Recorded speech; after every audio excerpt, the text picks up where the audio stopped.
What's up, and welcome back to another live unboxing. Technically, we're going to not do the unboxing today, but everything that we normally do in the unboxing. Anyway, welcome to my review of the MSI Vector 16HX. This presents as the best value gaming laptop that money can possibly buy, pretty much, at least when it's on sale.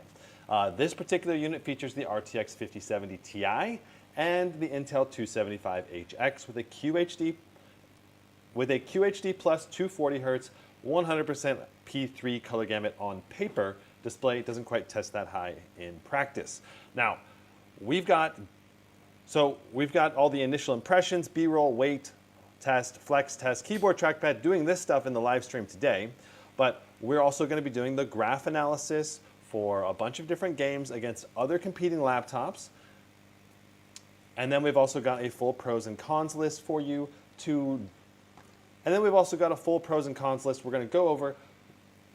And then at the end, we'll have a full list of pros and cons to go over all of the key features of this laptop and how it shakes up against the competition. So without further ado, let's get into the review. Here we go. And Rocky's digging around in the litter box right now. Anyway, okay. So I'm just going to show you the box that this comes in today rather than putting it in the box today just because we're short on time. So this is the box that it comes with. When you open it up, I just don't want to show you guys the address label, but that's basically the box right there. And yeah. So here's the laptop. Kabam. We've got a 24-zone backlit keyboard that does look pretty dang cool. I'm not going to lie, the keyboard looks sick, especially for the value and the price point that you're looking at.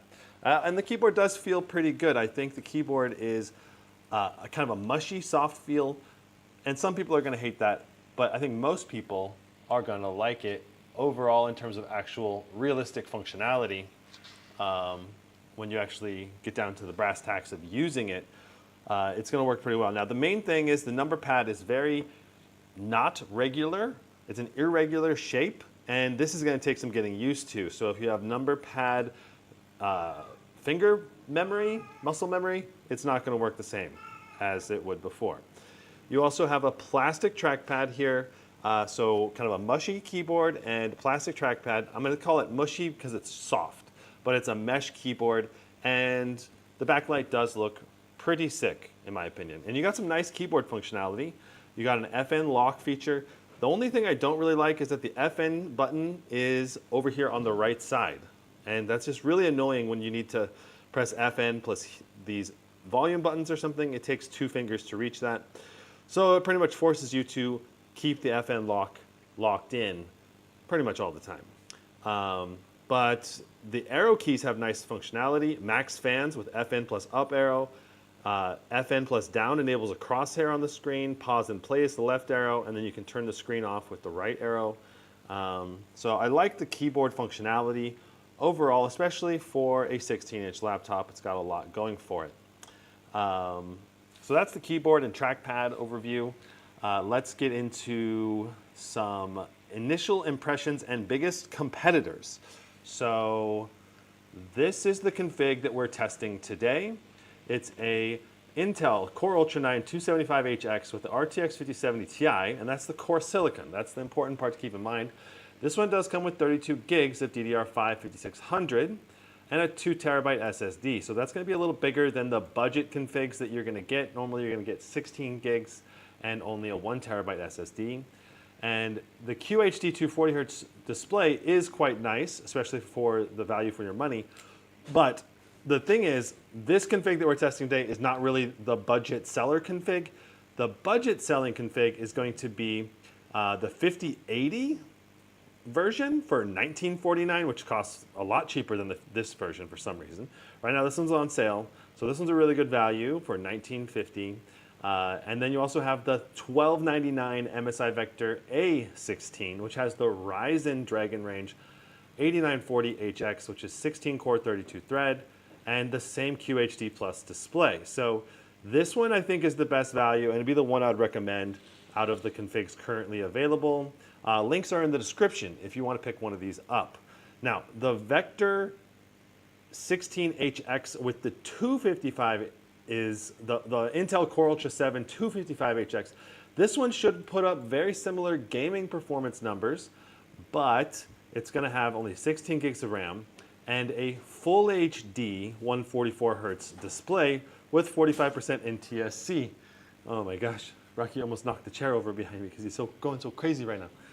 They're just, Rocky and Sky are zipping back and forth right now in the apartment playing, which is super cute, but very distracting.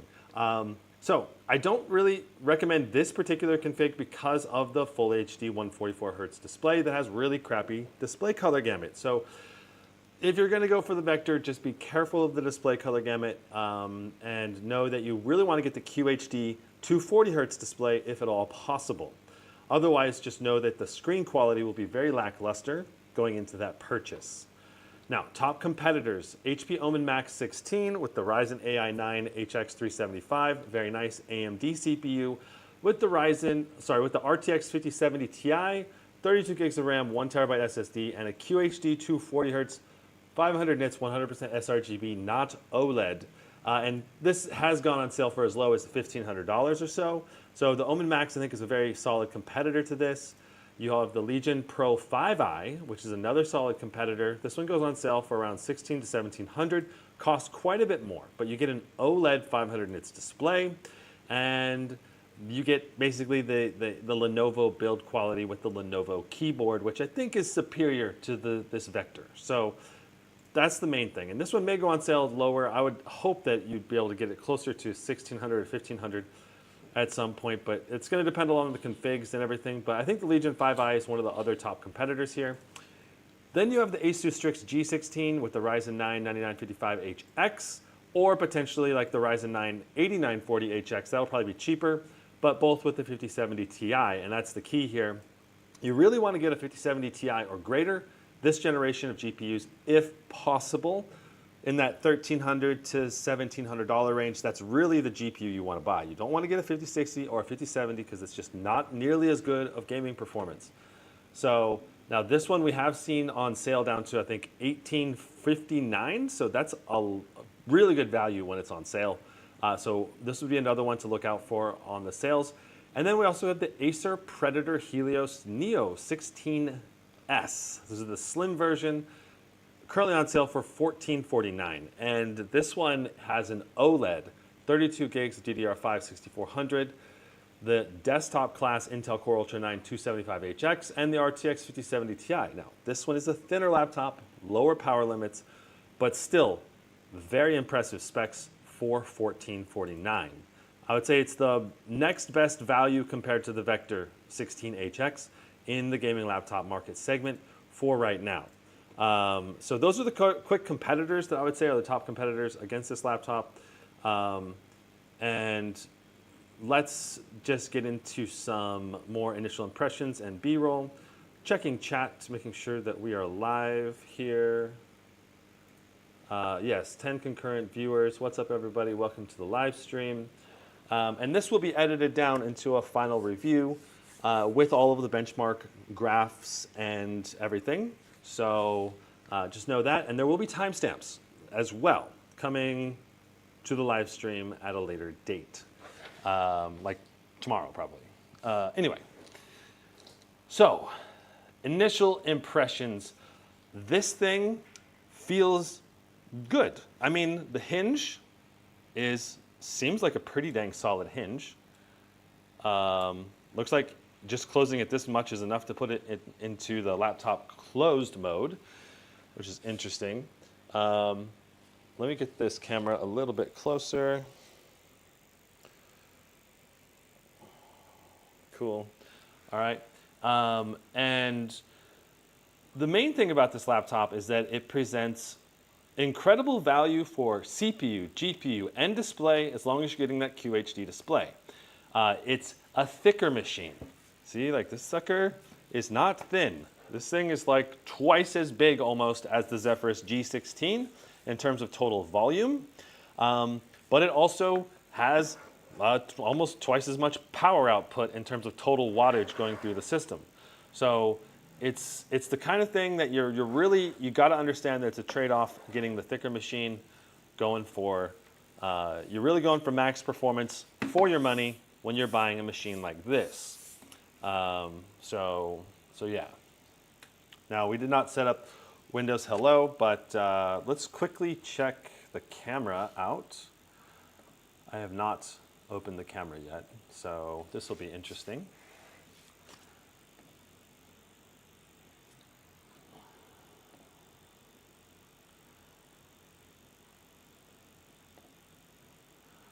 Okay, so I am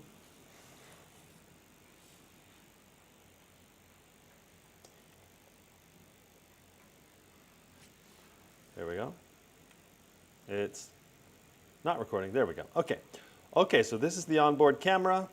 Detail in the hair looks good. I can clearly read the Lumix GH5 here on the keyboard. I am typing now and talking. Typing pretty dang hard and talking. Okay, so there we go. Also, let's take a couple of photos. Okay, and let's check those out. I'll turn the volume up to maximum. And so the photo, color is not that good, but detail with this webcam is pretty good. That's the main thing I would say. Like reasonably high resolution, but the color seems pretty off. Not recording. There we go. Okay. Okay, so this is the onboard camera. Detail in the hair looks good. I can clearly read the Lumix GH5 here on the keyboard. I am typing now and talking. Typing pretty dang hard and talking. Okay, so there we go. So a lot of noise in the mic, but it is still a very good all-around webcam, I would think. Like I would say it's suitable. It'll get the job done, especially in the budget category. All right. The webcam looks better than I expected. Does it support Windows Studio Effects? I'm not sure about Windows Studio Effects. It probably does. It's a Copilot Plus PC, and it does have Windows Hello. I have the 5080, and it's been good except for audio issue caused by NVIDIA and Crucial Memory not working. Interesting. Apparently, Crucial Memory not being compatible. Any games you're playing currently? I'm currently beating Hades 2 on the Xbox Ally X. That's my focus at the moment. All right, so just trying to keep on track. So initial impressions are done. Let's go to B-roll, and then we'll do the weight flex test. We already did keyboard and trackpad. We'll remove the bottom. I really gotta rethink the order of things here. I'm not following the order very well. Anyway, B-roll next. Let's go. So let's try to get some classy shots of this laptop. Looking all sexy and stuff.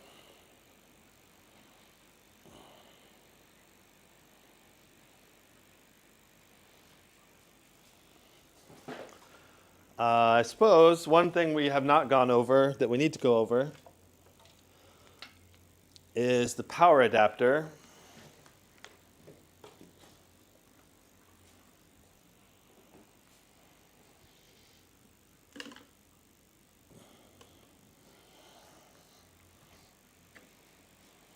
Excuse me, bud. Thank you.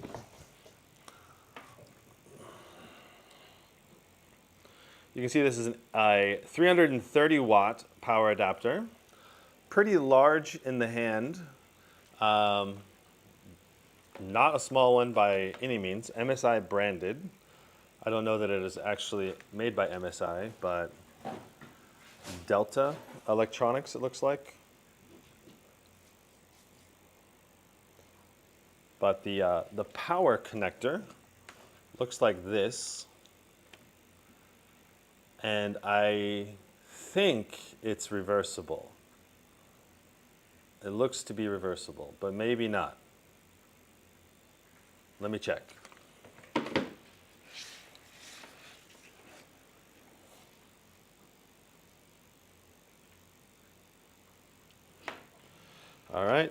plug it in that way. Plug it in that way, yeah. So power plug, reversible. Nice. And it does shunk in quite nice. I like the overall feel of it. Let's go over cable length. So from power adapter to the laptop is about 4 feet. And from cable end to wall plug-in is about 5 feet. So you get about 9 feet total reach on this power plug adapter. All right. Will there be the Asus TUF F16 review? Yes, it will be. Right here. We've got the Asus TUF A16 and an F16, 2 F16s I think, and 1 A16. Coming soon. Maybe be able to do one of those tomorrow. I'm finishing the Vector. I leave soon for CES though, so that's the thing. So a lot of those, some of those TUF reviews are going to have to come in January. All right, so time for some pretty B-roll. And let's just get this shot. All right, I'm going to move this out of the frame.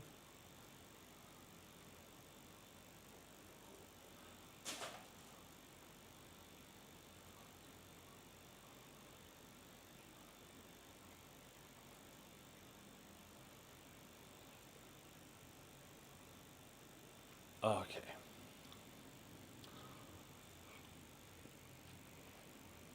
Nice.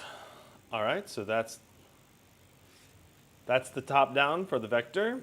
We can also close it, give you a top down like this. Looks like we have some fingerprints. I don't know how easy these are going to be to clean. A little bit of spit shine and a microfiber. Seems to clean those fingerprints up pretty nicely. All right. Pretty easy to add new ones though. Yikes. All right, we'll also go ahead and go upside down. Ooh, you can see those copper heat pipes quite nicely. Air, fan intakes here and here. Lots of different copper heat pipes there. We'll be taking this puppy apart very soon. And let's go ahead and get our spinning top.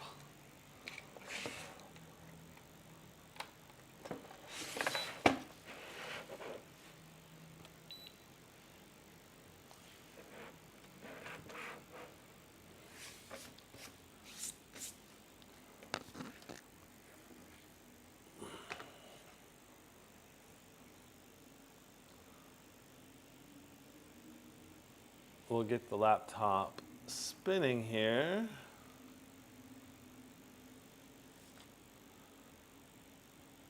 Voila.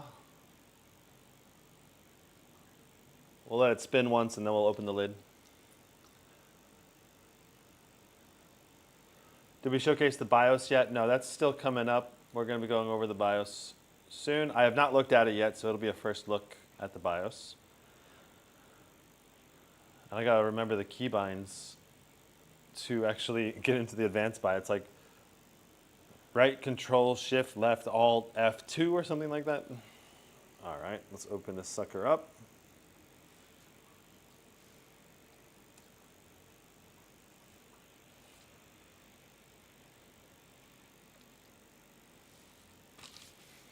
I think, let's see if we're positioned right.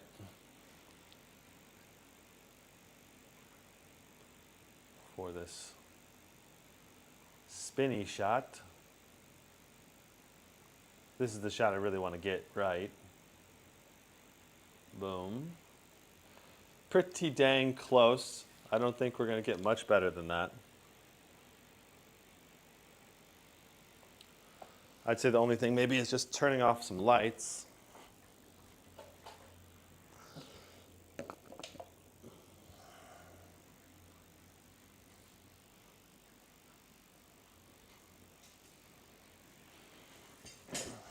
That keyboard really comes through nicely when the lights come off. Really colorful 24 zone keyboard. In terms of looks, I think it's one of the better looking backlights, especially for the money.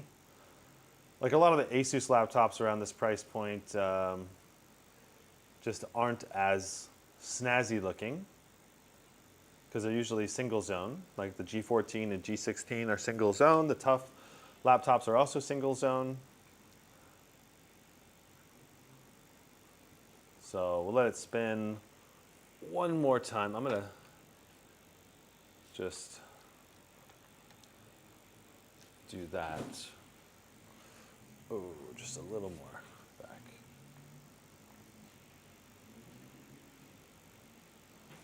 You can do it. Okay, so we're going to want it positioned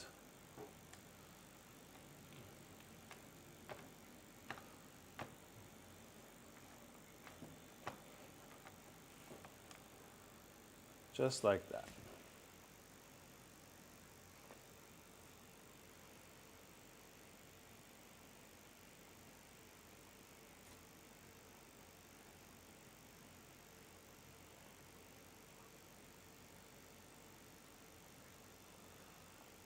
All right, last spin around, and then we'll switch camera angles.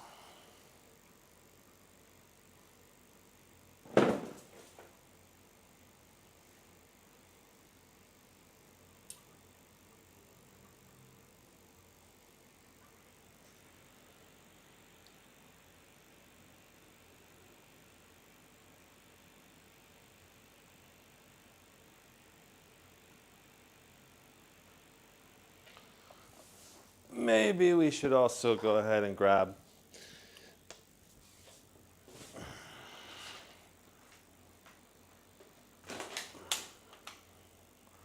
our external light sources and give it some snazzy lighting from each side.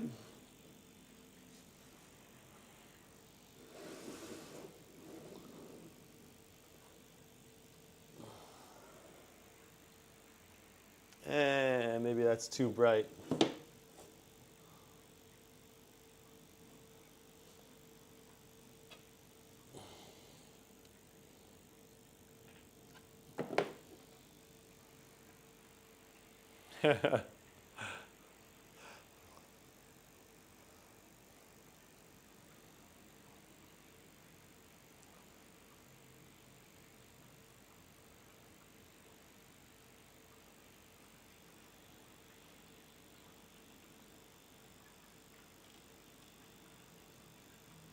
How about that?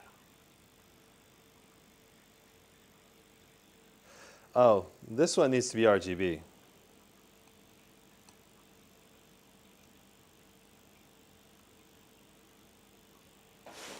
Uh-huh. How about that now?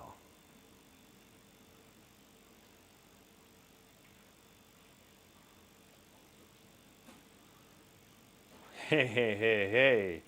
Now we're talking.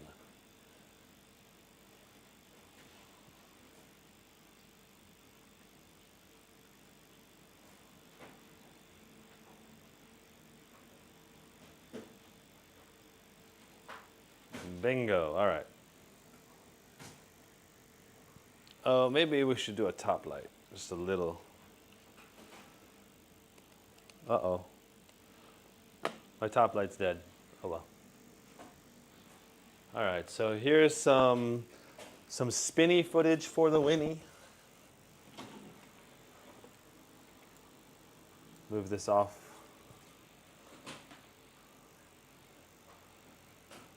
Ooh, this looks gorgeous.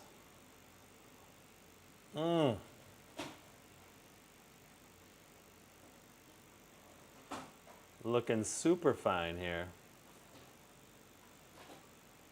MSI better be paying you for that ad.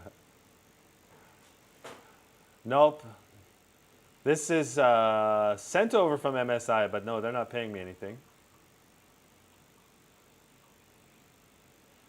This is not the Vietnamese feet stream you ordered? What?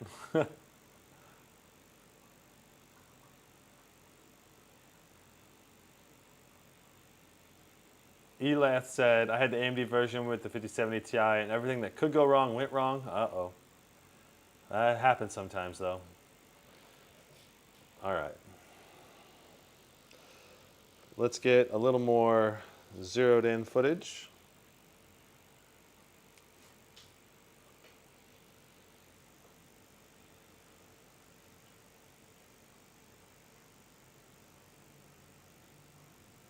Are laptop prices affected by RAM prices yet? Not really. Not much. They will be, though. The reason is because all the laptop manufacturers have a large inventory of stock right now. They're trying to sell still at the pre-RAM prices. But once those run out, that's when we're in danger zone of having everything just be messed up.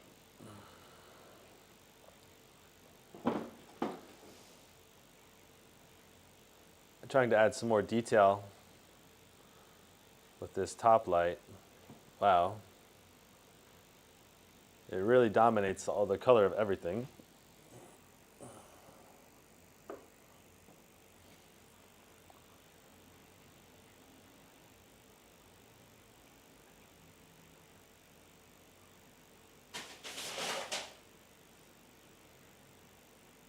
All right, let me try to get some backed out footage.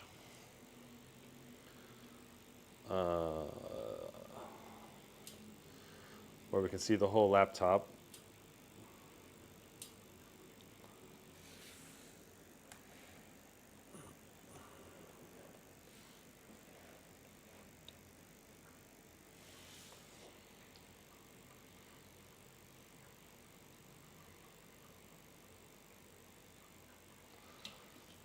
Let's go a little bit higher.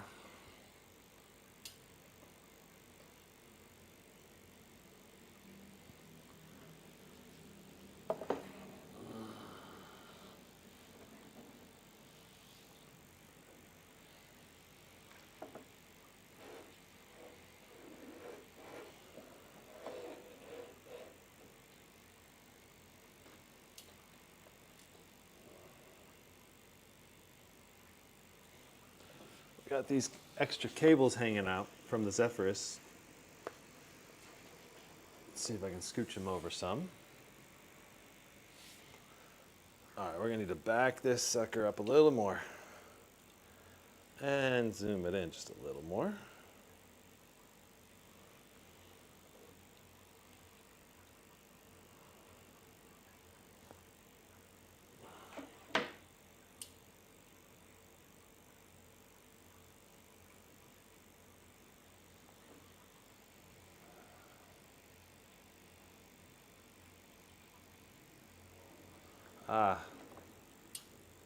Tilt it up just a little bit more. All right, let's see what this footage looks like.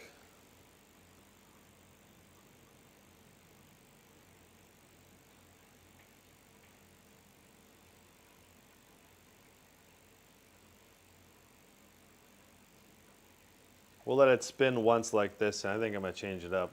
I think it's too dominated by the RGB right now.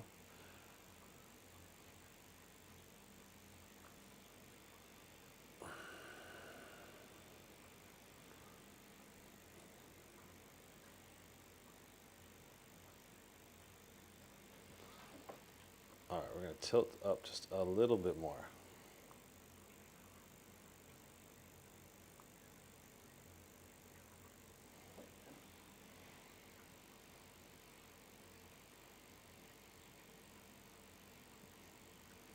Yes.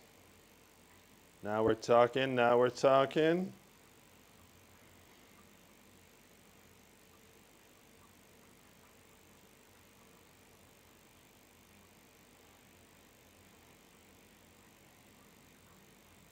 Ooh, yeah, see that MSI logo? Clearly see all the ports as well when we're spinning to win in right now.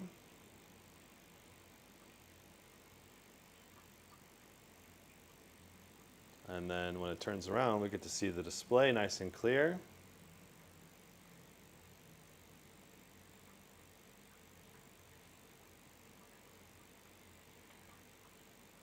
Nice.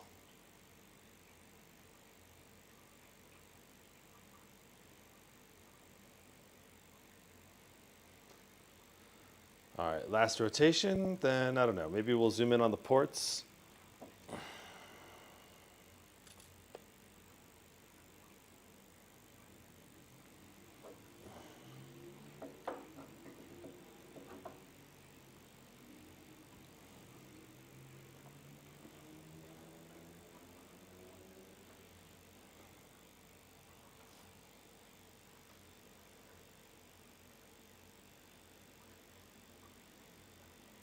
These ports are barely visible. I'll need to zoom down more, or look, tilt down more. There's a good shot of the rear ports and exhaust vents. And here's a good shot of the left side. I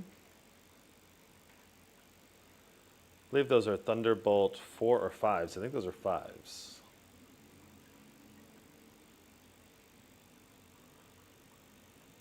I need to double check. It says Thunderbolt 5, yeah. And then on the right side, we have 2 USB-As and a headset combo port. So 2 USB-As, headset combo port on the right, and then on the rear, downward facing Ethernet port, HDMI 2.1, Kensington lock, reversible power plug, and 2 rear exhaust vents. And then on the left, we have another exhaust vent, 2 Thunderbolt 5s, and a full-size SD card reader. So some pretty dang nice ports, but only 4 total USBs. That's the only downside, but at least it's 2 Thunderbolt 5s. So very, very expandable still, you know? Very expandable overall with 2 Thunderbolt 5s, especially for the budget that we're talking here. That's not bad at all. Obviously, if you go with Ryzen, it's not going to have Thunderbolt 5s. I'm hoping they are USB 4s. All right. That's good. That covers our B-roll, I think. So let me get everything repositioned back how it should be here, and voila. Good, good. Let me get the lights back on and reset back up.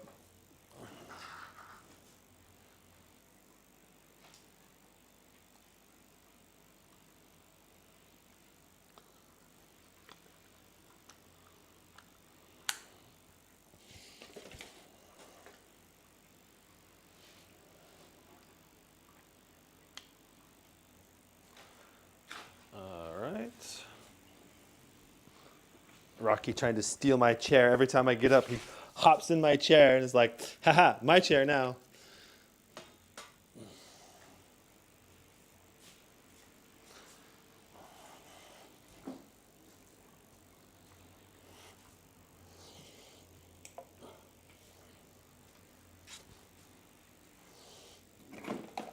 All right.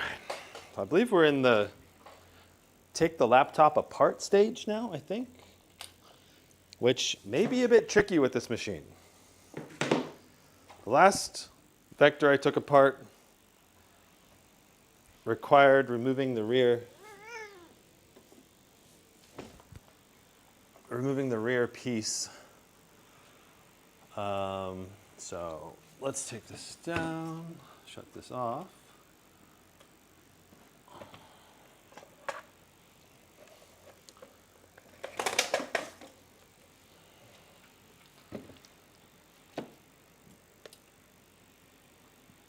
All right. I suppose technically we're supposed to weigh it and do our flex test next. That's what we have on the schedule. So weight first.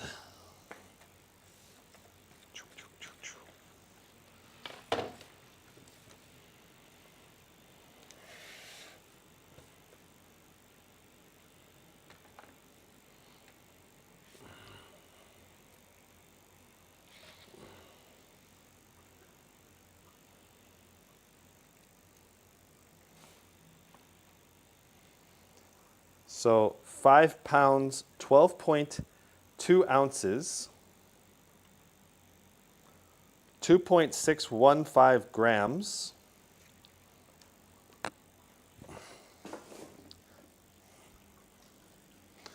I just plugged in the power adapter, but let's find out how much the power adapter weighs with it.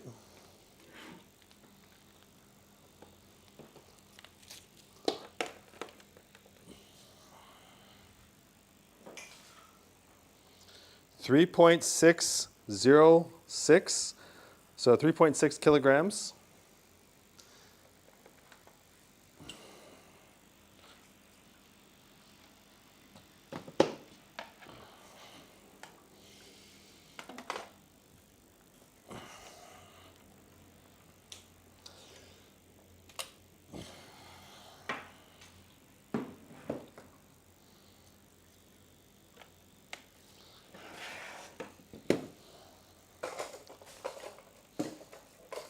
I plugged it in, I just realized. Hey, Rocky, you're going to have to get out of my chair again.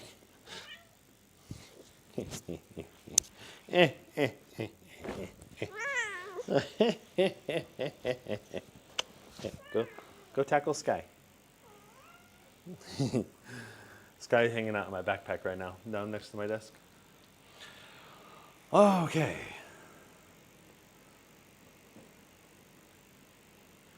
Did they give you a free lucky keychain? They have in the past given me like their Lucky Dragon paraphernalia. And every time I go to CES, they always give me some Lucky Dragon or whatever type of paraphernalia. Okay. Flex test is next according to our itinerary of items. So let's do that. All right. Flexio testo.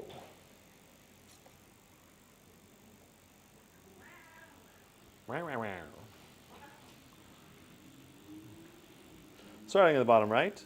No flex, no flex. Oh, a tiny bit of flex. No flex, no flex, no flex, no flex, no flex, no flex, no flex, no flex. Flex, decent amount of flex. Decent amount of flex. Yeah, definitely some flexiness by the keyboard, spacebar. Some flexiness on the keyboard itself. Definitely some flexness to this chassis, but not too bad. So basically around the outside edges, no flex at all almost, pretty much. But through the middle part where the most common area for your flex is, I would say it's still pretty rigid, but they could have made it a little bit stronger. Overall, under typical daily use, you're going to notice almost no flex though, because where you put your weight is here, and there's no flex there. All right. I already talked about the keyboard and trackpad, so let's go ahead and remove the bottom. Get this laptop shut down. What's your top 2 favorite potato dishes? Crispy French fries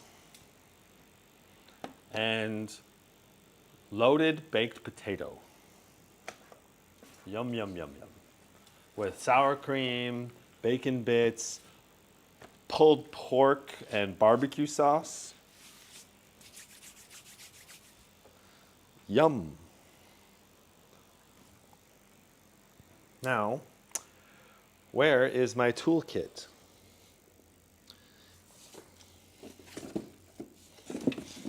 Aha. Found my toolkit.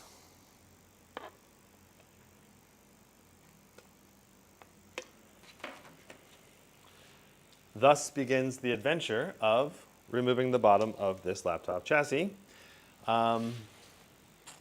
So the tricky part with removing it last year's version, this rim right here is really tricky to get off. So hopefully it's not too bad this year. Bro got me hungry. Sorry. Yeah. I mean, keep it simple with the crispy French fries. Like shoestring or like thinner cut is the better ones, I think. But as long as they're crispy, I'll eat any kind of French fry. But loaded baked potato, that is where it's at when it comes to like fancier potato dishes. Did you say shepherd's pie and mashed with baked beans?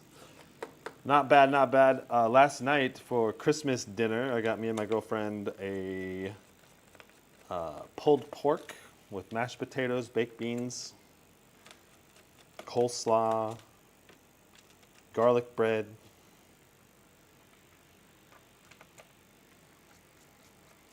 cornbread, and all of it cost me here in Thailand only like 17 bucks, 18 bucks for 2 people. And that was at a nicer restaurant, I would say. Okay, so I'm noticing 2 different screw sizes here. You got to make sure you're careful which ones go to which. Like these 2 take longer screws. These 2 are longer screws. These front 4 are shorter screws. The middle one is an extra long screw. Let's see about these back 4.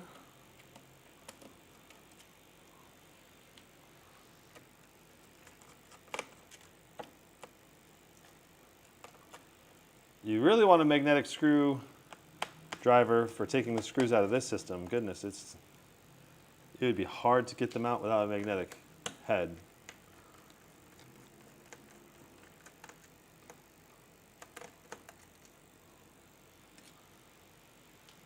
All right. So that's a lot of screws. That's 4, 7, 9, 13 screws to get the bottom off. All right, so now we begin the process of trying to remove the bottom. Phew. Which I can tell already is going to be a pain in the buttukas. So very clearly, we're going to have to remove the back here. This back lip is going to need to come up.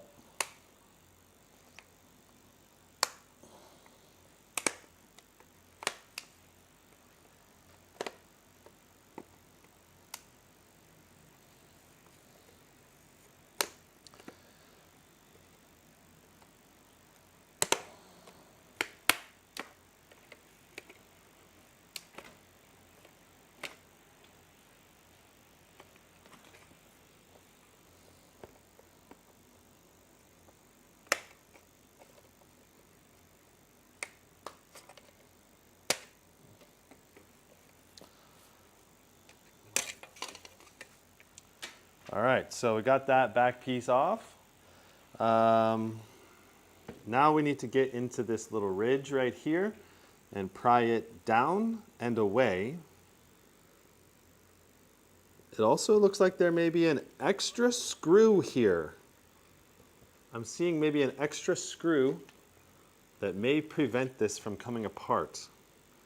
I'm going to take that out. I don't know if it actually needs to come out, but it looks like it does before it'll come off.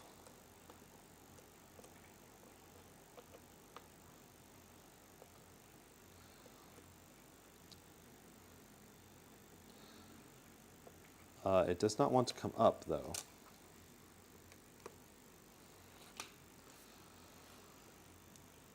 Well, it's loose, so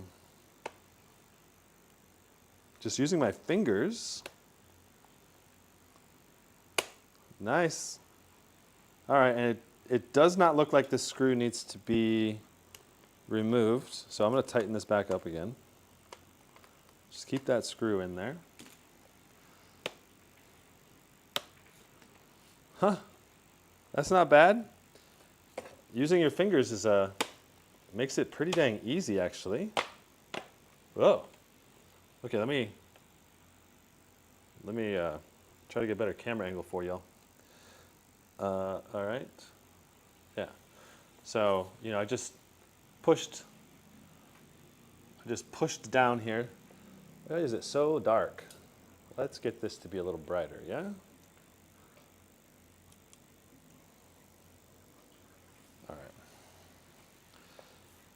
So I just kind of pushed on the bottom middle here and pushed on the ends, and it came right off. I remember the first time I opened this sucker up, it was bad. It took me so long to get it up. And now it's kind of being a pain in the butt, so let's use the tool again.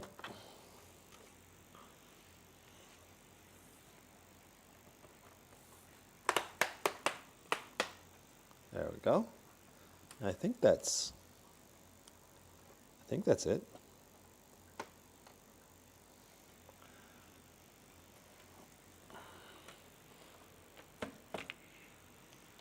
I think there's one more piece that's, there we go. Got it. Not bad. If you don't know how to do it, it'll be a pain in the butt though. So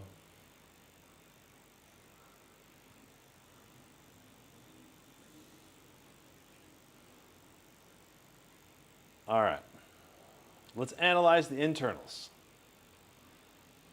Let me zoom in for y'all just a little bit more. Cool. Okay, so starting with the battery, it's a 90 watt-hour battery. Speakers, left and right. Quite a bit of extra room they could have trimmed out of this chassis. Disappointing to see that, quite frankly. There's also a fair bit of thickness here they could have engineered out of the chassis as well. All right, so looking at the SSD under this plastic cover shroud.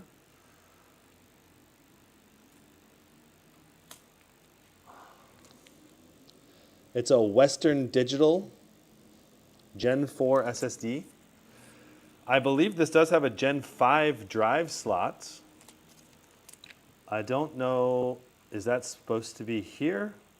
I don't know if it's in the Gen 5 slot or not, but there should be one Gen 5 slot here. Okay, well now we did a number on that piece of plastic. All right, for the Wi-Fi, we're looking at Intel Killer Wireless BE1750X. Intel BE200. All right, heat pipes. 2 giant fans, big thick copper heat pipes with multiple shared heat pipes between the system. Big old heat plates as well, going over all the VRMs and MOSFETs. So this is really going to help keep everything cool and allow the whole system to be able to output lots and lots of heat. I like the thermal design. It seems very well thought out, and there's 4 heat fin exhaust stacks. It's a very classic gamer laptop design, and it is extra thick. Look at these pipes. These are thick copper heat pipes. big thick what now? Yeah. But the thickness of the pipes actually does help dissipate more heat. So yeah. All right, so last but not least, let's try to take a look at the memory. And if we're gonna take a look at this memory, we're gonna have to take off the battery cover, or we're gonna have to unplug the battery. More pipes than Gandalf's junk drawer? Oh boy.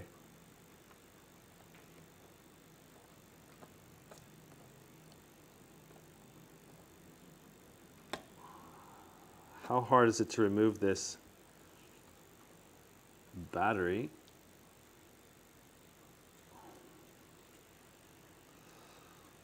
I'm trying to get the cable out first if I can. That'll help make removal super easy.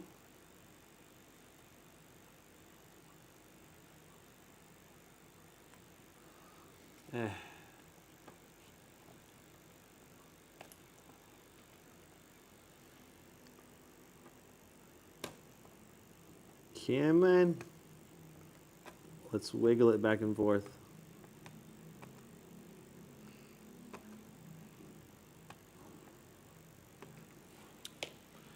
I don't think these would actually be, they're metal. I'm not going to use metal. I recommend only using plastic tools when dealing with the internals here.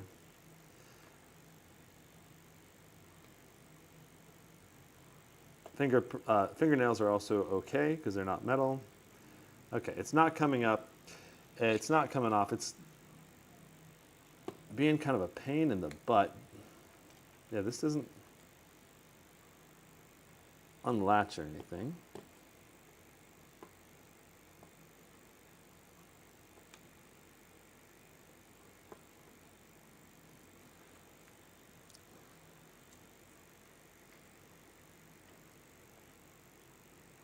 They really need to add little grabbers on the left and right side to make it easier to grab and pull this battery connector out.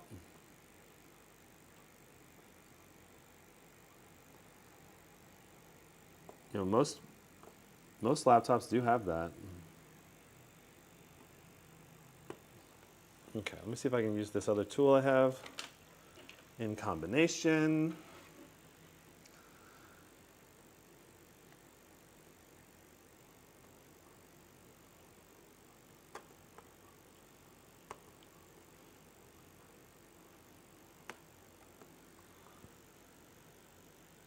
Don't even try to say what? Hulk? I'm actually, no problem. I know what you're talking about. Wow. All right, MSI. You want to work on your upgradability, I would say this is an area that is a big problem for you.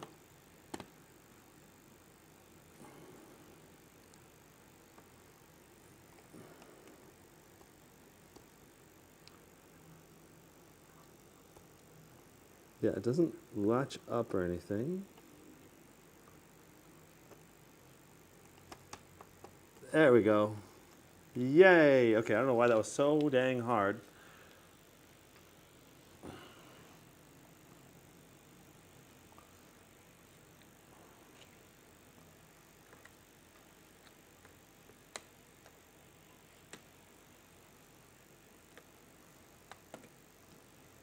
Let's take this memory cover off.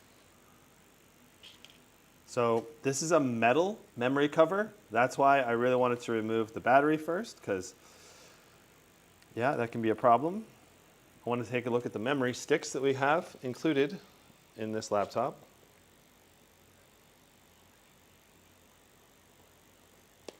Especially given the memory shortage and how big of a deal this is going to be in the coming years. There is the memory stick. If you want to take a closer look at that, you can. It's 16 gigs, 1RX8 PC5, so DDR5, 5600. And make sure that we get an in-focus shot here. Voila. All right. We'll go ahead and reseat this memory again. Voila. And we'll put this back in as well.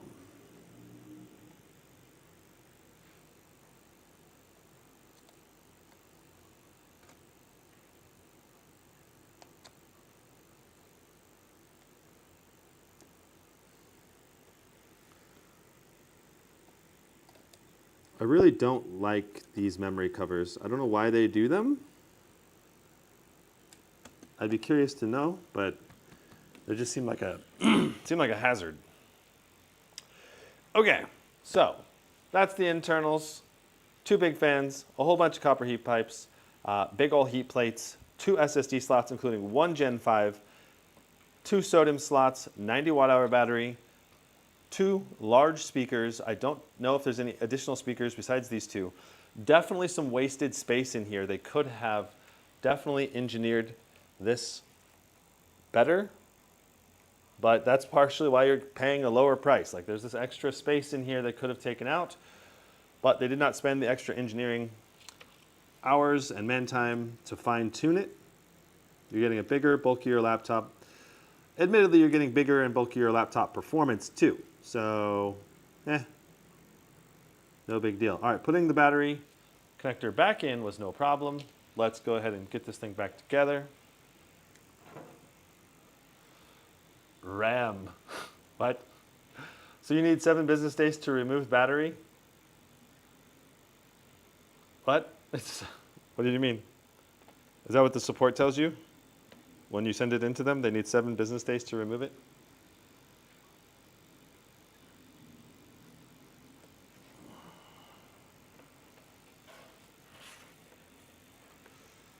All right, so we're getting stuck on the end here.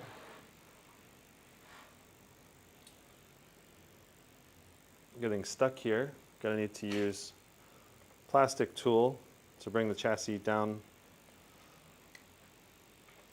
over the top of that.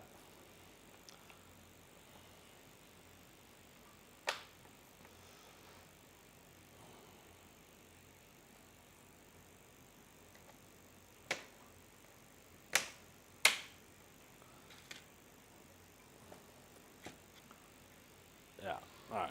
Let me try to not mess this up.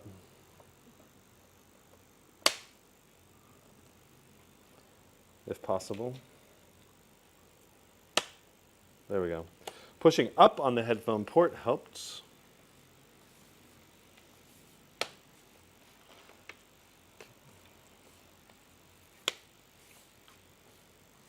All right, this thing snaps together very reasonably easy. It's just taking it apart that's a problem.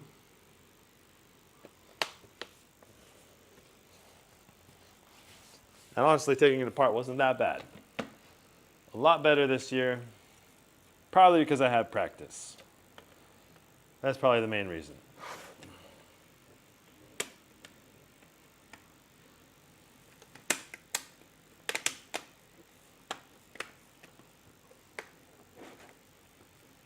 All right.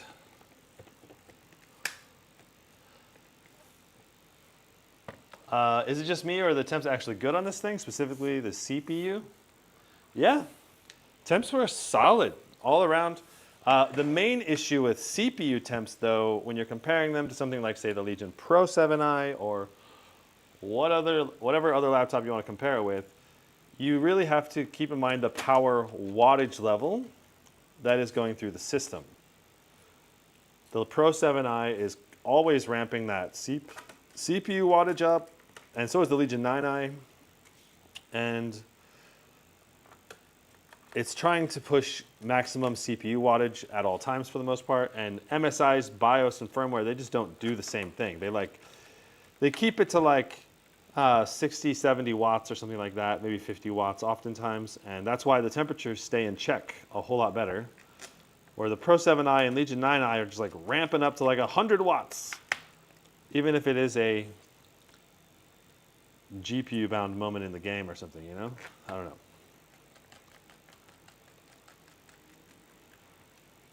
But yeah, I would say that with MSI, the way they've tuned it all, it's quite good thermals on this laptop. You know, if you missed the last 2 live streams where we benchmarked 25 different games, I'd say those live streams are worth taking a look at. We are going to look at the results of a lot of those benchmarks today, and we already have them all graphed out, except for some of the games. Those are not in the graphs yet, but we have all the comparison benchmarks graphed out. So, and all the SSD and RAM speeds and Cinebench and TimeSpy and Steel Nomad, all of that stuff's already graphed out. So it's we'll be able to review all of those data points in today's live stream here at the end.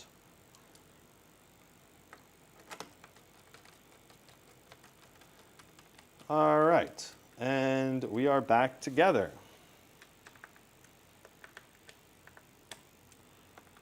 And I gotta say, overall, I am impressed. Especially value for your money. The main issue is just, this is a bulkier chassis design than it really has to be, you know? We're getting some additional poppage back together, even after I thought everything was popped back together. That's interesting. All right, we're gonna have to plug our power plug back in. And now I think we're gonna be able to turn on. We'll try F2 to get into the BIOS. We might need to be pressing delete though. F2, tappy, tappy, tappy, tappy, tap. Nope. We're gonna need the delete key.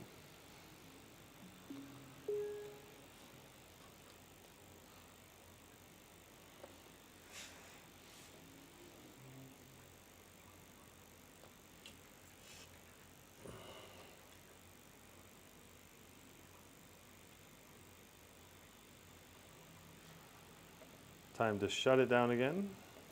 It's really, really annoying that laptop companies have not standardized what key goes into the BIOS. On Lenovo, it's definitely F2. And here on MSI, it's, I think, definitely the delete key. Let's try. Delete key now, being tapped.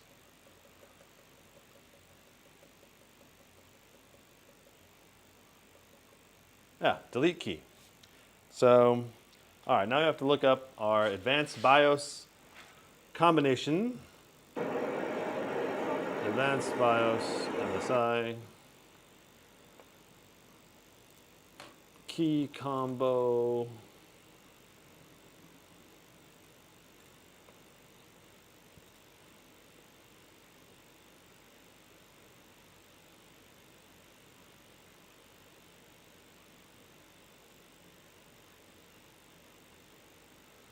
This says the new copilots take left Alt F2 Copilot plus FN plus right Shift. Let's try it.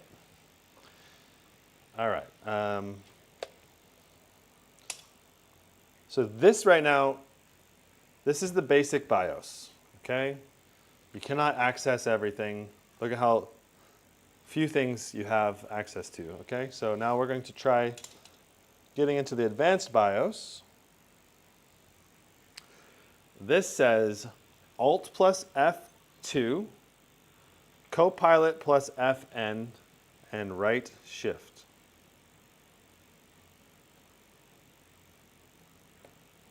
Yeah, so FN plus Copilot, right Shift, Alt 2. That's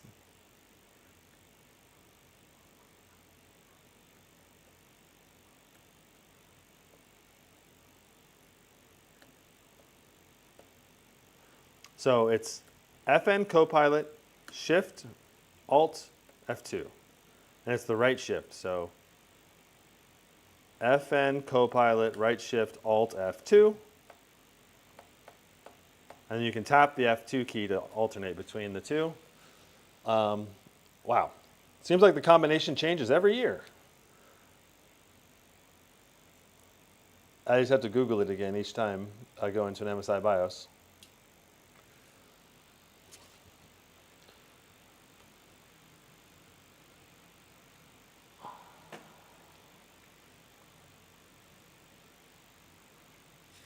All right. And okay, so here's the advanced BIOS. Intel speed shift technology. You want to just leave that on so your CPU ramps up in speed. Wake up on LAN S5 support. There's just so many different things in here. Virtualization is currently enabled. User scenarios balanced mode right now. In terms of relevant stuff, let's check out power and performance. CPU power management control. Boot max frequency enabled. Boot performance mode, turbo performance. Turbo mode enabled. CPU VR settings.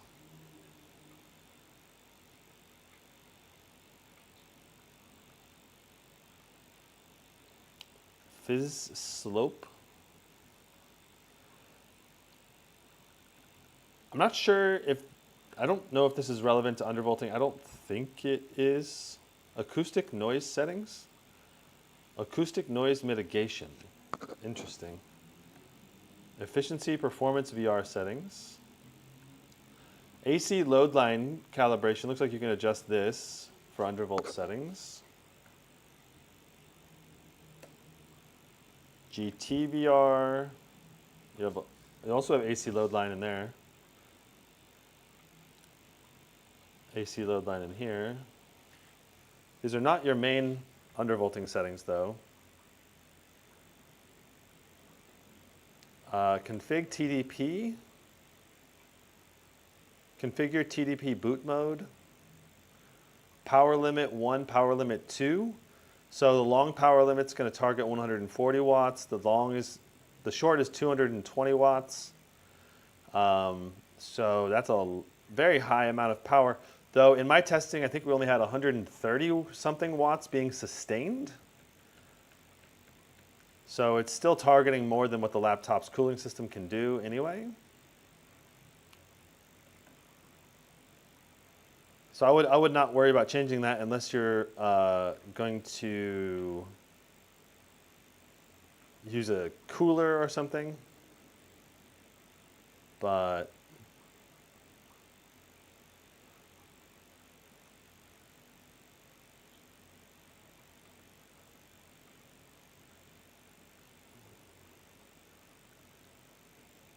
CPU lock configuration or config lock. You might, I don't know if you need to undo that if you want to do any kind of additional undervolting.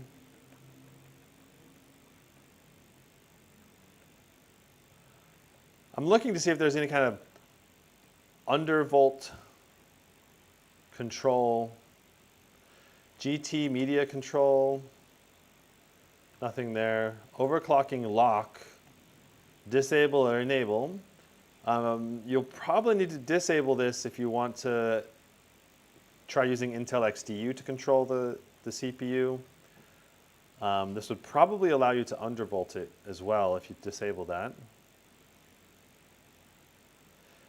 CPU configuration, performance cores, efficiency core information.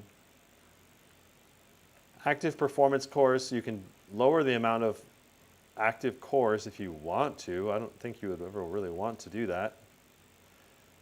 Legacy game compatibility. Pressing the scroll lock will toggle the efficiency cores between being parked and scroll lock LED is on and unparked when the LED is off. So you can actively disable or enable those E cores, the efficiency cores. If, for example, some older games will crash on the E cores. And I mean, that's not very common, but CPU thermal configuration, TCC offset,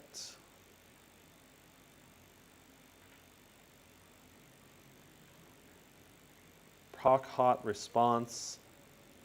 I don't think you're going to want to change any of these things because you want it to not mess up. Overclocking feature, disable or enable. There's quite a few different overclocking features in this BIOS.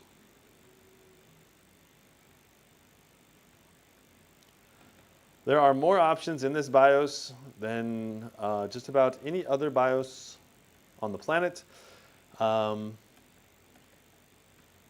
That's not always necessarily a good thing for user friendliness, though. So if we were to enable this, overclocking enabled, what does that give us? Aha! Processor per core overclocking inside the BIOS. That's pretty cool. Ring. You can set a lot of settings in here. So if you want to try overclocking straight from the BIOS and do crap tons of tuning, you can. There's the undervolt protection. Disable. Now you can undervolt. All right, there's the undervolt protection. Finally found it in the overclocking performance menu under the advanced section. And that's the main thing I would do if you're trying to optimize for performance. Undervolting is probably the #1 aspect that would probably raise performance on this CPU. Though I don't think I would do the undervolting through the BIOS. I would probably use something like throttle stop or Intel XTU. Exit without saving. Quit without saving, yes. All right, so we're not going to make any changes, but that's the BIOS.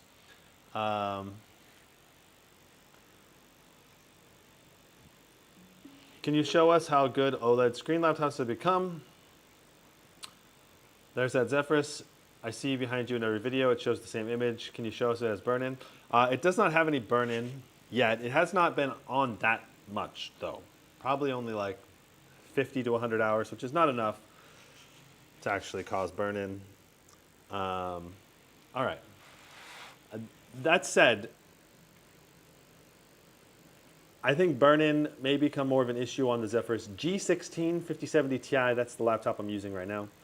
I'm still planning to use that one for a while, so that'll give us a better idea of burn-in potentials. All right, let's dive into the tech specs on the Vector here and see about these ports. How many Thunderbolts does it have? So 2 Thunderbolt 5s. With power delivery 3.1, 2 USB-A 3.2 Gen 2s, and an SD Express reader.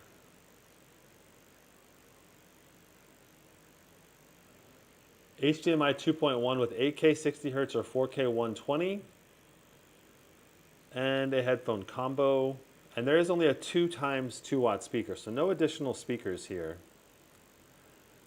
I went over the ports earlier, and I went over them when we were doing the B-roll, and those were accurate. So overall, ports are pretty good. I wish it had one more USB-A, but since there's 2 USB-C Thunderbolt 5s, I'd say the ports are very good, especially since there's also a full-size SD card slot. And then thermal analysis and speaker comparison is next. Let's dive into that. Here we go. So speakers will be first, and then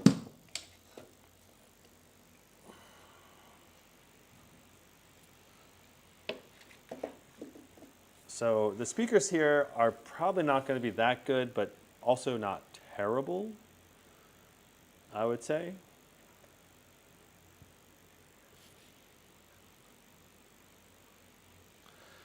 Let me grab my second mic. Where are you?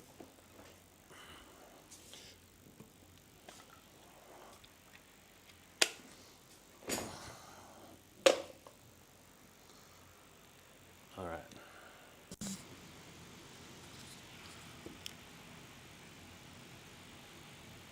Let me see if I can get my Zephyrus to be a little quieter. Put it into performance mode. Should still live stream smoothly. We'll see. All right.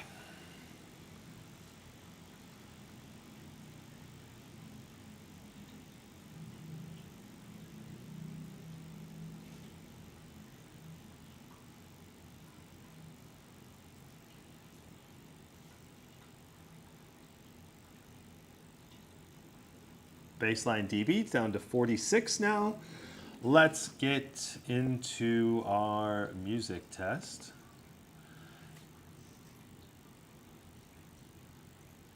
Oh my gosh, it's so annoying. Trying to access the volume keys. You can't unless you have FN lock enabled, so. All right.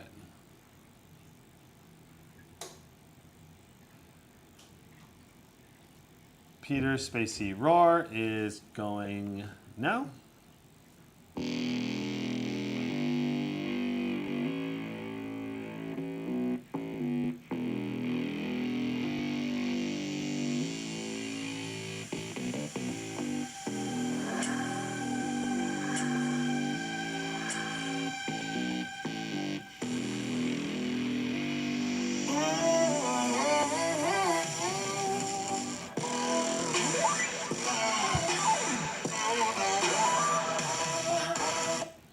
Okay, so speakers not get that loud, barely above 80 decibels.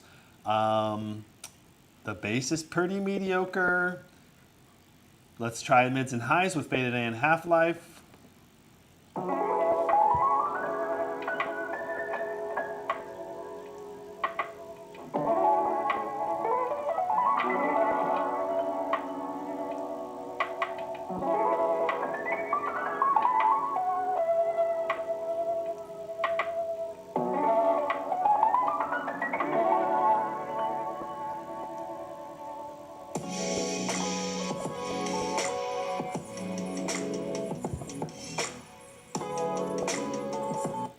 All right, so speakers are pretty decent-ish for a budget machine. That's the way I'll describe them. Let's do Deuce Williams, La La Love You Like. I love you like la la la la la la la la. I love you like la la la la la la la la. I love. All right. So speakers on this machine, bass is mediocre at best. Mids and highs are also, I'd say, mediocre in clarity. But volume, we did see up to 86 decibels when we were doing mids and highs and lows all together. All in all, I would say the speakers are like 7.8 or something like that out of 10. It's 7.5, 7.8, somewhere there. So let's go 7.7. We'll go with 7.7 on the speakers overall. You know, there's a lot of room for improvement, but you'll be able to hear a movie okay-ish. You know, you're not going to hear much bass or thumpiness. And music will sound pretty flat without too much bass, mids, or highs. It'll just sound kind of like a nice little... You'll hear the music, but it won't be particularly good in any aspect in terms of audio quality. We're going to go ahead and do fan noise next with 3D Mark Time Spy.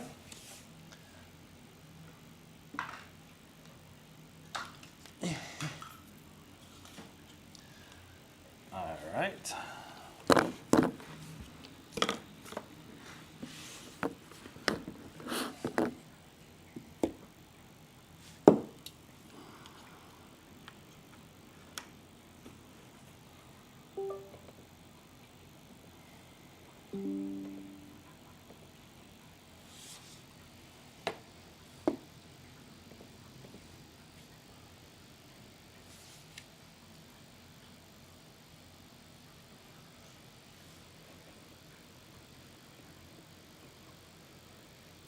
Do you think laptops will get more expensive next year? I bought my laptop this year thinking that I do think they'll get more expensive next year. Do you think gaming laptops will have tandem OLED next year?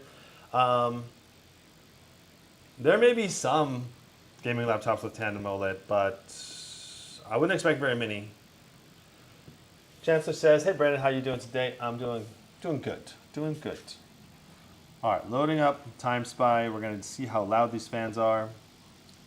Let's just go ahead and do a noise test for the loudest volume level.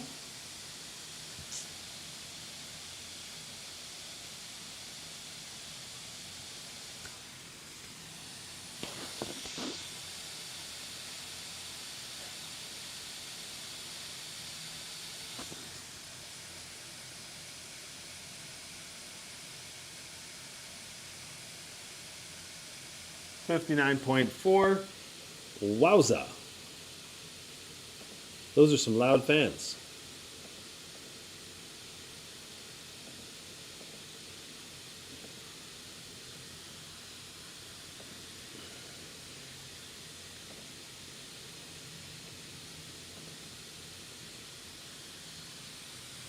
So next is we're going to see what kind of performance we get here. Loading up. I suppose we should also talk about the control software, just briefly. So MSI Center is pretty much where you control everything in this laptop. Let me get zoomed in on the right spot here.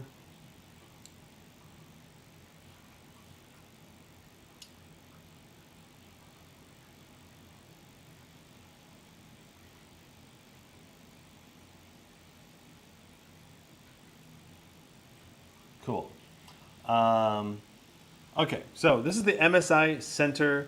This is the user scenario section under features. It's kind of annoying to get to if you don't know where to look. MS Hybrid Graphics Mode is probably the most important feature that you're going to want to keep on.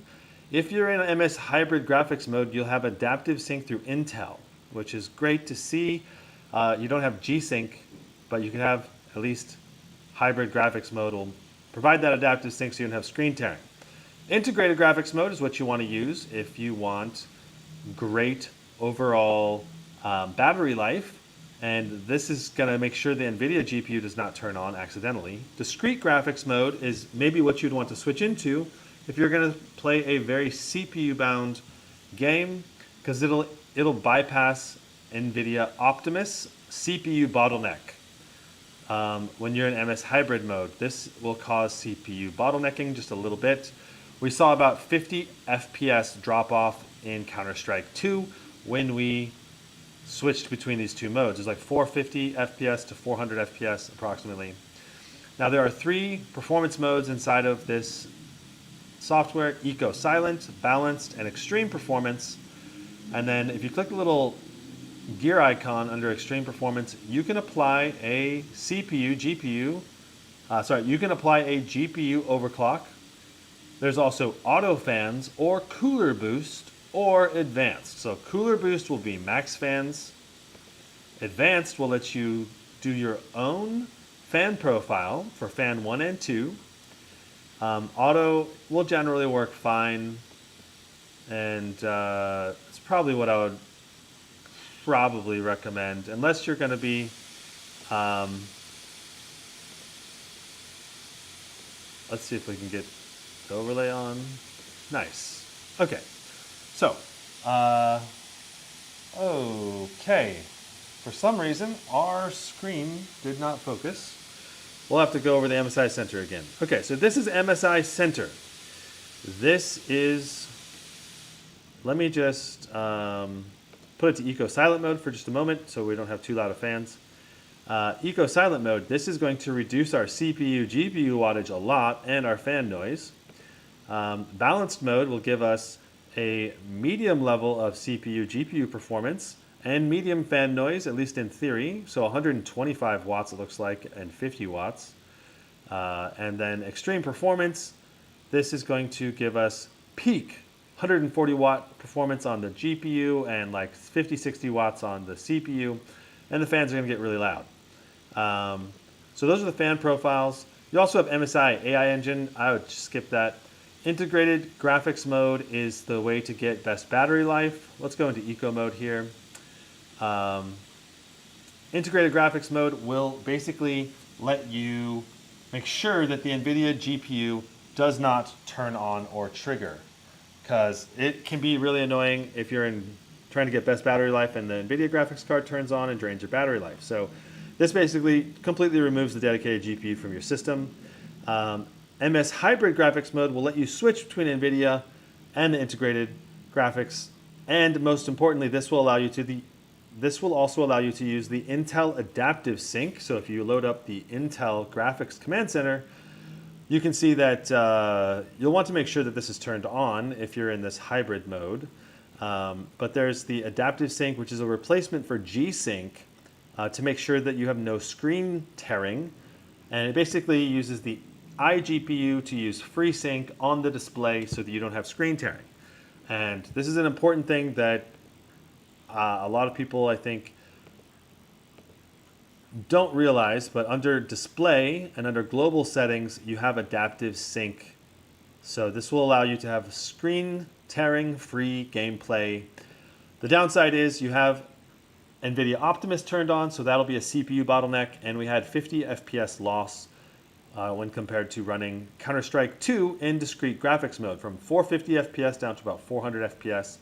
So dedicated graphics mode connects the display directly to the NVIDIA GPU, but since there's no G-Sync, you will see screen tearing on certain games, especially if you're in like this 40 to 60 FPS area of FPS. Then you can turn on V-Sync, I guess, if you want to prevent the screen tearing there, but that causes input delay, so that's kind of a downside. So in general, I think MS Hybrid Graphics Mode is what you should keep it on, and then switch it into the Integrated Graphics Mode if you need to, but this will require a reboot. So if you want the best battery life, you'll have to switch to this. Now, under the gear settings icon over here, you can see you can update MSI Center through the Microsoft Store, which is annoying, all right? That's annoying that you can't just update directly through MSI Center. I don't want MSI to collect my data, so I'm gonna go ahead and turn this off. So yeah. Then start MSI Center, automatically Windows starts up. I think that's fine because you'll want to be able to control your fans anyway. And close button will minimize MSI Center to the system tray. So it'll be always open in your background if you have this checked. And then always update, so it'll automatically update. That's fine. There's dark mode, and there's also a light mode. I recommend the dark mode. There's also a planet mode. Ooh, planet mode. Maybe planet mode's good, or dream. Ooh, contrast mode. Yeah, I'd say maybe planet mode is the way to go. I just saw this. It's the first time seeing this. Okay. So under Mystic Light, you can control your RGB,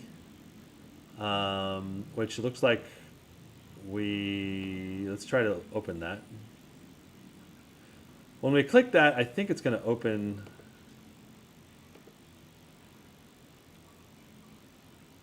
Okay, so it stays in MSI Center. Let's see here. Okay, so let's see if we can get a top down and go through the different modes of the backlight real quick. You got bouncy ball, wave, steady, breath, alternating the color up and down, color cycle, which turns it into like a one zone, and then dance is the default, I believe, or wheel. I think wheel is the default. I think wheel looks great. I would just leave it on wheel. So those are the different options. And let's go back to this camera. All right, so MSI Center. All in all,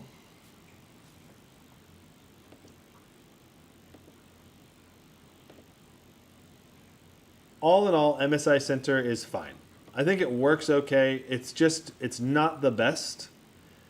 Under your general settings, you also have some additional features you can turn on and off, like enabling and disabling your Windows key, your Windows switch key. So you can make it so that.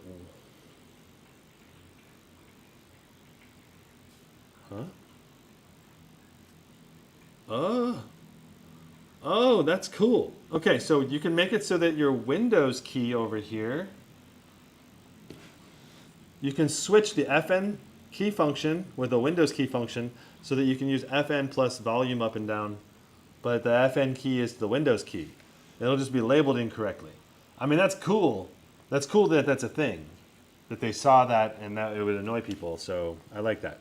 Display overdrive will let you overclock your display, not refresh rate, but I believe responsiveness. I'm guessing you need to be in dedicated graphics only mode to be able to test that, which means no adaptive sync, so probably don't recommend using that. You have your crosshair. Let's see if it'll load for us. This is the first time I'm going to be turning it on, but there's the crosshair right there. You can adjust the settings, color, and location. You can make it so it's you can move it over. It's a couple pixels if the in-game crosshair is a little bit over. HDR mode, just don't turn that on. Windows HDR mode is all messed up. Display panel saver will lower your refresh rate when you're on battery. USB power share will keep your USB charging for your phone, for example. If you want to plug this into the USB A on the right side over here, it'll allow you to charge your phone from that. Hibernate or sleep, you can set it to go into hibernate mode instead of sleeping if you don't want your battery to drain when your computer is asleep, but then you'll have to take longer to get back into Windows. Close lid is by default will put you into one of these two, either sleep or hibernate. and reset your MSI settings, you can do that if you want. But all in all, I like the feature set that you get in this. It's just the way they've laid out the menu, the way that everything is set here. There's basically only two areas: user scenario and general settings that matter. Mystic Light, I suppose, also matters a little bit, but all these other settings, they don't matter as much. And I wish that the two main areas would be featured up here with these other areas under a secondary drop-down or something. And then the updating process is just kind of janky. So all in all, I think MSI Center is functional and it works, but it could still be improved. Okay, so this is our temperatures. We've had this running in the background the whole time. Let's see. In terms of volume noise, we're not making any noise right now with silent mode right at 46 decibels pretty much. So, but our overall wattage is 15 watts to the CPU, 65 to the GPU. Let's go back to user scenario. And we'll go to balanced mode. This is going to be interesting to see. Are we not getting updated balance mode? Okay, there it is. Now our wattage is going up. Took a moment for it to switch everything over, but balanced mode is giving us 40 to 50 watts on the CPU, 110 watts on the GPU. Nice. I mean, that's a nice balanced mode. Our temperatures are slowly crawling up, though, because we were in the high 50s, low 60s, and now we're entering the high 60s, low 70s. We'll let this go for another minute or two.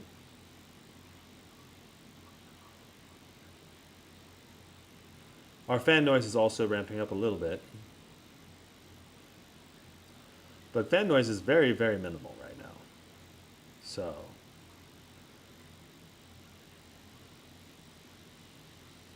I mean, considering how much wattage is going through here, like this is as much watts as my Zephyrus G16 puts through it. Okay, fan noise is ramping up considerably now.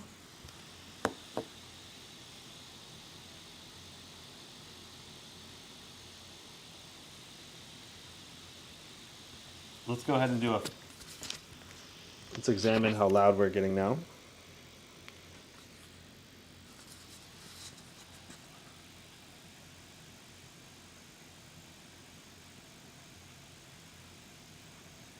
"51 decibels of fan noise here in balanced mode." It's maintaining temperatures right around the low 70s. Let's go to extreme performance now and check out how that changes our power draw.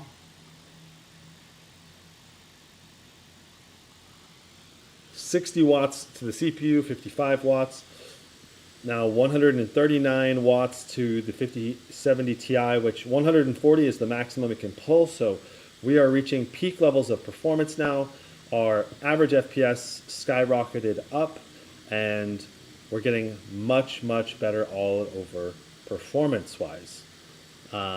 So yeah, extreme performance really is going to be a noticeable increase to your average FPS. It's also an increase in our temperatures. We're crawling into the low 80s, high 70s on the CPU. The GPU has now reached 80, 78, 79, not quite 80. It probably will reach 80 though. Maybe not, but high 70s.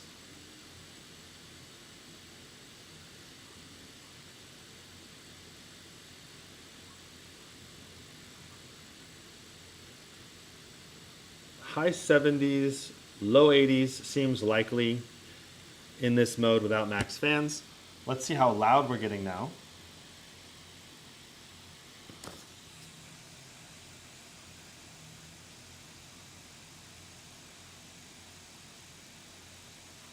"54 decibels, pretty much 53.8 or 54 decibels. That's not too loud, but let's see how loud we are in max fan mode. Uh-huh.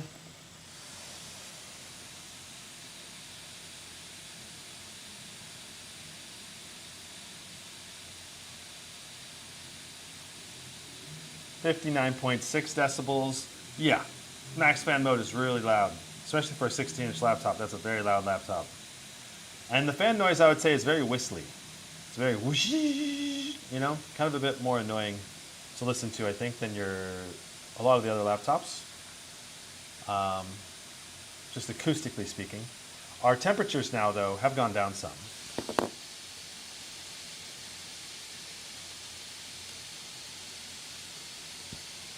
So you can see that we were in the high 70s, peaking into 80s on the CPU. Now we're dropping down into the low 70s for both the CPU and GPU on max fan mode. So I think that max fans are not a bad idea if you're wearing external headphones that can cover over that noise.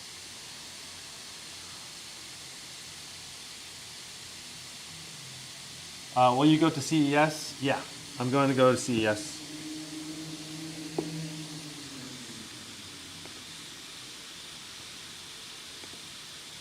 There's a lot of new laptops that I'll be covering.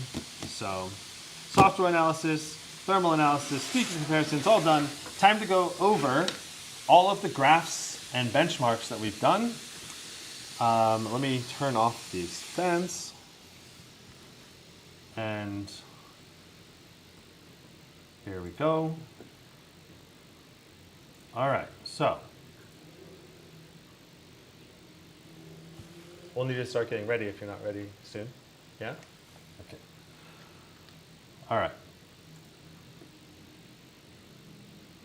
Looks good. Okay, so let's take a look at all the data we captured over multiple live streams on benchmarking this and see how it stacks up against the other laptops on the market. For display nits brightness, the Vector comes in the middle of the pack at 397 nits, and this is with the QHD Plus 240 Hertz IPS display.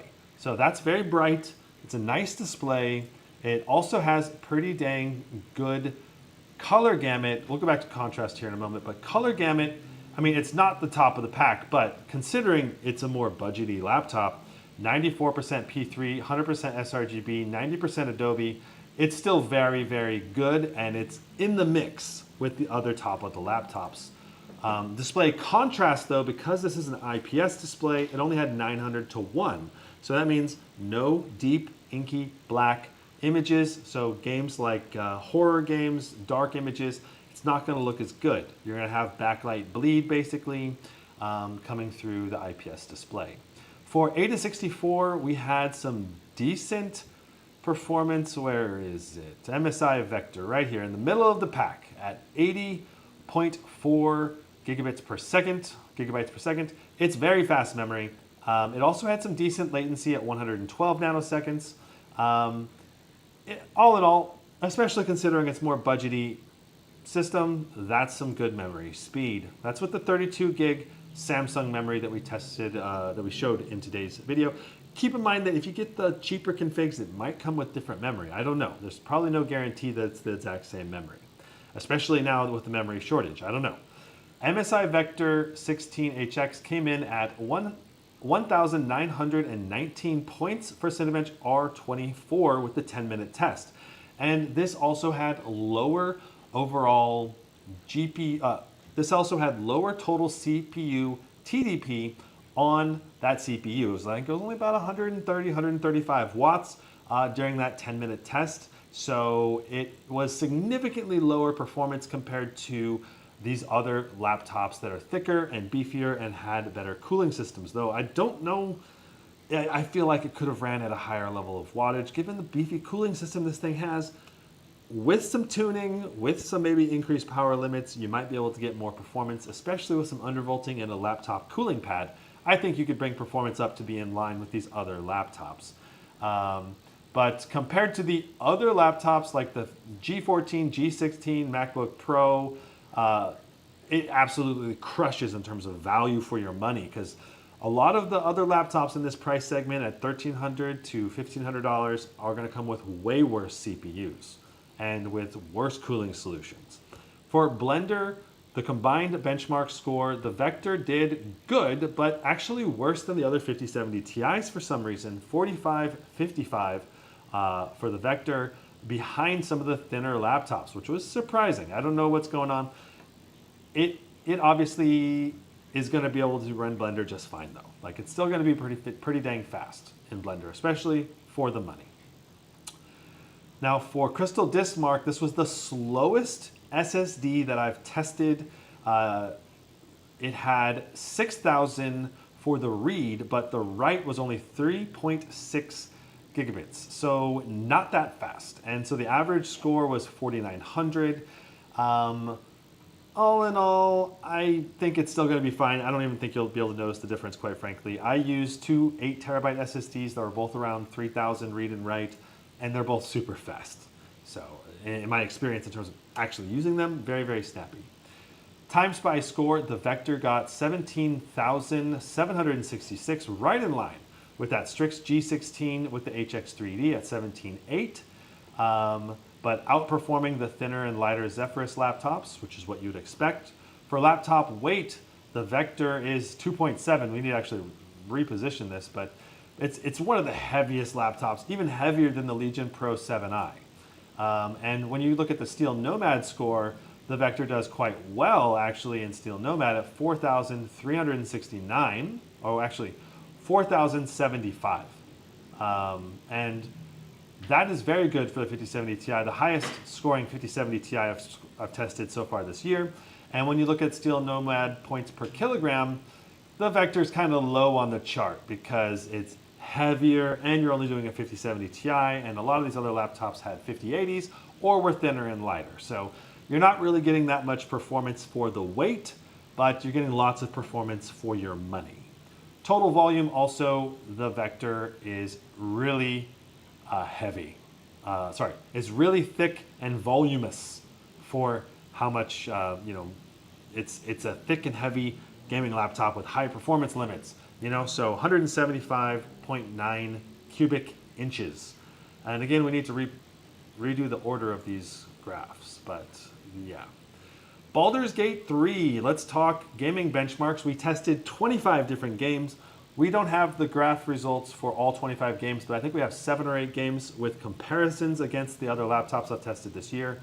You can see the Vector did exceptionally well, beating out all of the other 5070 Ti laptops, even matching the performance of the 5080 and the Scar 18, though the Scar 18 had earlier NVIDIA drivers. So I think the Scar 18 would probably perform more in line with these other 5080s, probably if it had the updated drivers. Now, the Scar 18 also does not push as much CPU performance, and Baldur's Gate 3 is pretty CPU bound at QHD+. So at least with this much GPU performance, that's why I think the Vector does just about as well as the Scar. So all in all, excellent performance in Baldur's Gate 3. Counter-Strike 2 also had some very good performance. The Vector at 458 FPS with the Intel 275 with the dedicated GPU mode with adaptive sync and no advanced Optimus, with regular Optimus in the MS hybrid mode, we lost about 45 FPS. So that's because of the CPU bottleneck that is presented during the advanced. Without advanced Optimus, you basically lose a little bit of CPU performance in CPU-bound games. But at least you do have a sync, like a G-Sync or a FreeSync, which in this case adaptive sync through Intel to prevent screen tearing. So Cyberpunk 2077, we had the Vector doing excellent at 105 FPS, 75 for the 1% lows, beating out even the 5090 Zephyrus G16. So that's like a $4,000 laptop that this $1,300 laptop, or equivalent to a $1,300 laptop, or maybe $1,500, depends on which config you get, is performing just really, really well. It's giving you lots of value for your money, and look at that, almost matching the 5080 Raider 18HX, so only 11 FPS behind that Raider. Dang, Vector is it's really crushing it on its value for the money. The Vector in God of War, 103 FPS, The HX3D doing a little bit better at 105. Yeah, some of these very GPU-bound game, God of War, and we're seeing very GPU-bound game performance with the Legion 9i absolutely crushing it at 143 FPS. But yeah, Starfield, this is in Aquila, so a pretty CPU-bound area of the game, or CPU demanding, but yet the higher-end 5090s and 5080s can still scale quite well, though not as well as it would, say, in the 4K benchmark. So the Vector in Starfield, for some reason, we saw, oh, this value for Starfield, I think, was wrong. I need to double check this value here. I can't check it right now. I'm running low on time, so can't double check it. But I think this value is incorrect. If it's correct though, that's pretty dang bad performance. I think FrameGen probably was not turned on, or something else is being bugged in this test. If that's the case, because that is worse. There's no reason why we should be performing worse than the thinner laptops. We should at least be doing 115 or so FPS up here with the Strix G16. So Expedition 33 with the native benchmark, sorry, with the no frame gen benchmark, the Vector did 59 FPS, which was excellent, matching the performance of the Zephyrus G16 5090 at that lower power limit. 44 for a 1% low, also beating that one. The 5080s doing about 70 to 75 watts, and or 70 to 75 FPS, with the 5090 on the Neo 16 doing 81 FPS. So, I mean, the Vector is like only 25 to 30% behind the highest performing gaming laptops that cost like $4,000. So just the value for your money with the Vector is crazy. The Vector, again, 164 FPS in Hogwarts Legacy in this very CPU heavy intensive Hogsmeade area, giving us some great overall performance and just actually beating the Scar 18 in this test. 164 versus 150. The HX3D doing 167 FPS as well. Two 5070 Ti's beating this Scar 18. Like I said, driver issues, and I think the Scar 18 would test better now, but I don't have access to retesting it. But that's it's very interesting that we're seeing some 5070 Ti's beat a 5080 and 5090 in some of these tests. Quite a bit ahead here, the Vector 164 versus, say, the Zephyrus G16 5070 Ti 129. Now, all of these gaming laptops are going to play the game exceptionally well. It's going to be super smooth on all of them, so it's nothing really to complain about, but just the amount of money that you're getting, or just the amount of performance you're getting for the money is crazy good on the Vector. The Witcher 3, 107 FPS, beating out the HX3D at 103. The Zephyrus G16, again, falling down a little bit lower. The 5090 actually beating the Vector this time in the G16 at 114. The Raider with the 5080, 126. The Legion 9i, 153. So big performance uplift on the 5090 this time, of 107 FPS versus 153. So at least you're getting your money's worth mostly out of that 5090 in The Witcher 3 at least. All right, so the MSI Vector QHD gaming performance. I don't know if these numbers are accurate or updated. I don't know if they were not in here when I started this live stream, so I think my assistant may have put them in though while I was live streaming. I'm going to assume that these are accurate for now.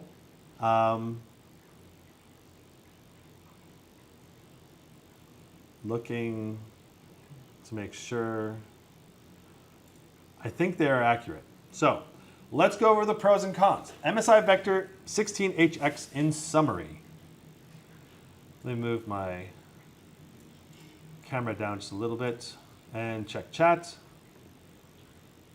Okay. All right, major pros and cons. Insane CPU, GPU performance for your money. Great game performance. I mean, like, Like compared to the other laptops on the market, you're getting a max performance 5070 Ti in a relatively portable package. I mean, it's thicker and a little bit heavier, but it's still pretty dang portable. I mean, it's not like a giant 19 or giant 18-inch laptop. And you can still put this in your backpack and carry it around if you're a bigger person. And, you know, it's not going to destroy your back or something. Overall, we had really good thermal performance. Temperatures were typically around 70 to 75 for CPU and GPU in most of the games when we were on maximum fans.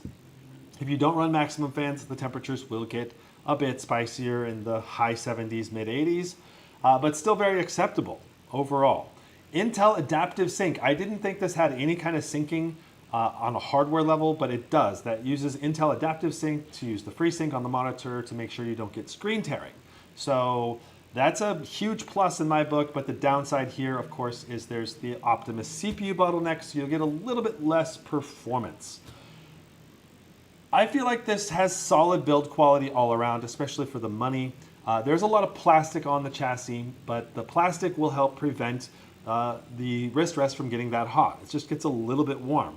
And I think the port quality is good enough. Like, we don't have like lots of ports here. We only have 4 total USBs, but at least 2 of the USB-Cs are Thunderbolt 5 with power delivery 3.1. So really good overall port quality, especially with the full-size SD card and the HDMI 2.1, reversible power plug. And I think the QHD 240Hz display is good value for the price point. Avoid, like, warning over here on the right side, beware of the Full HD 45% NTSC display. Like, it is gonna be so much worse than the QHD display that it's a deal breaker if you're on a budget, unless you just really just want the silicon performance and you're gonna use an external monitor mainly.